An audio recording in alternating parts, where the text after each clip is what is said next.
Hello, and thank you once again for joining me on my program. I'm continuing on with what I started with our last video on the end. There's so many things as Christians that we would label the end, or at least let's put it this way, Satan would label the end concerning our blessings, concerning our destiny, concerning our future. Today I want to teach on a book that I actually wrote a book of study on. I wrote the book, The Long, Long Night, The Story of Destiny. And it's the study of the book of Esther. And I felt impressed to pull it back out, review it, think about it, and see what God would say concerning the end. Well, in that book, I find several places where it could be labeled the end of our personal lives as Christians, as God's children. But with every time, God intervened. His intervention always brought victory. And so I thought I would take a little piece that's kind of in the middle of the book of Esther and work through it, just a little snippet, because I said there were several the ends found in the book of Esther. I want to talk about Haman. Now, Haman was a man hungry for power. He had worked his way up close to the king, mostly through deception, but he had appeared very knowledgeable and wealthy. And there's no doubt he had a lot of pride and arrogance and hunger for power at any cost, no matter who he had to step on to get there. So I was looking at Haman, and Haman had a personal hatred of the Jews. And in the book I go into the reasons for that, but not today. Just trust me, there was a reason that he hated the Jews. He had always. And now here was Mordecai. Mordecai was the guardian cousin of Esther, Queen Esther. Mordecai sat at the gate always to watch after Esther and to be a servant to the king. One day, while sitting at the gate, he overheard some guards that were talking treason. They were going to overthrow the king. They were going to overthrow the king. Well, Mordecai sent word through Esther to tell him what's going on. In fact, after investigation, these men were found out and they were hung. The book of Chronicles was opened, the king's book, and it was recorded what Mordecai had done and about these men. And then the book was shut. That was it. Now let's fast forward about 5 years. And in this period of time, Haman's hatred of Mordecai has only gotten stronger because Mordecai refused to bow. He reserved his servitude, his bowing, his adoration for God and no one else. You know, so often we create gods, even if in our own minds. Haman is informed that Mordecai is not bowing. So he decides, with the help of some advisors, to have the gallows built. And in the morning, he's going to hang Mordecai, and that'll be the end of Mordecai. He'll just have him hung. It's that simple. Well, he orders men to come and to begin to build the gallows. Build them really high. Let's make it a big show. So the night goes on and the hammering goes on. Now also in the palace, the king can't sleep. He cannot sleep. No matter what he does, he's tossing, he's turning, and finally he calls his servant over and he says, go and get the book and just come back and read to me. Maybe that'll make me go to sleep." And so the servant goes and he gets the book of Chronicles.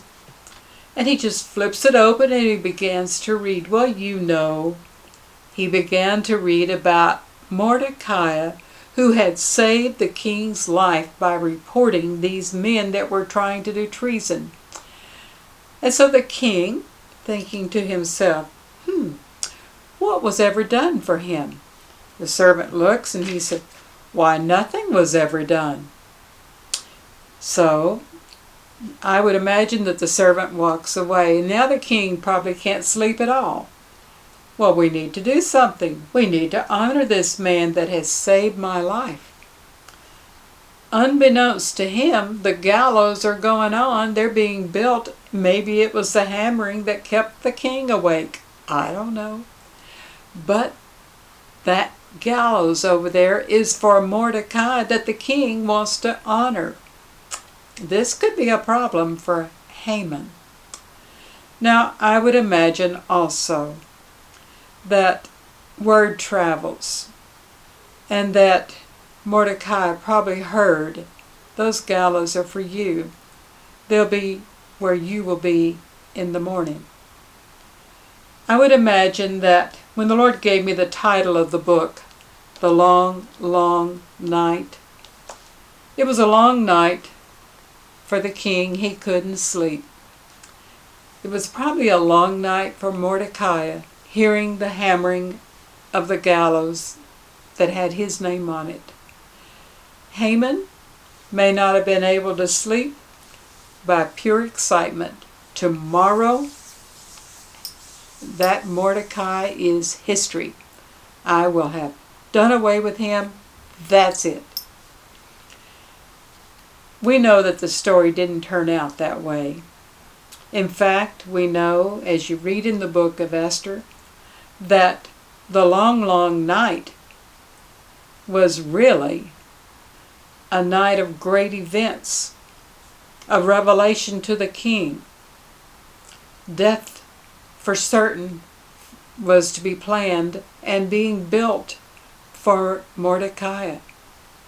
Mordecai had to walk through that long night. He didn't run away. What a night it would have been to have run. Run for your life. Those are yours.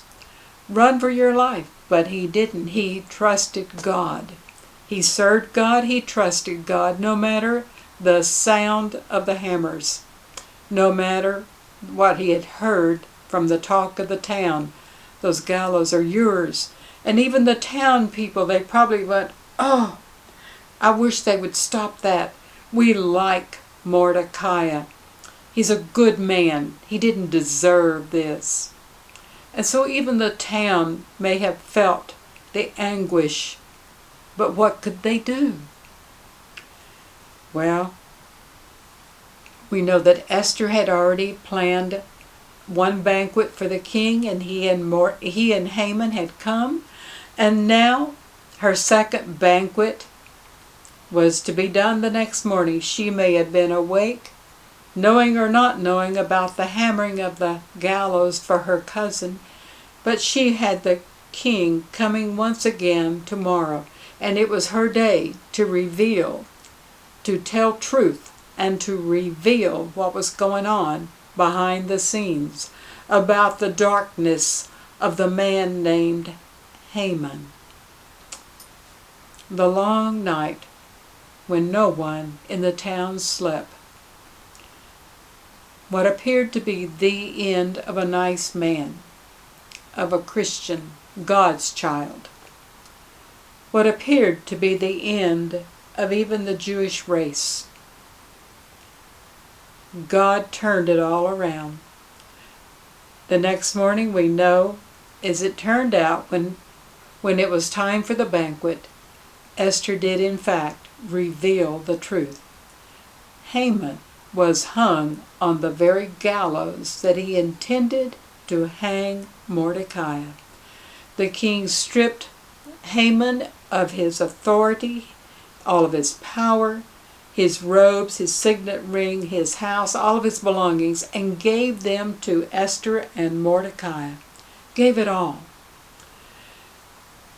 You see, when we as Christians, when we trust God, no matter what we hear, the banging, no matter the report we read, no matter what, looks like it's too late, the end. God doesn't work like that. Always in the longest night, God is super busy. He turned a king's heart, and he turned all the vengeance on Haman. Now, there are many more of the end stories in the book of Esther, but this one I think just fits so good for today. Whatever you think has been the end declared in your life, or even in our country, understand God is at work in the long, long night of our lives. I hope you have enjoyed a snippet from the book of Esther. Keep watching, stay with me, share, and tell a friend. God bless you.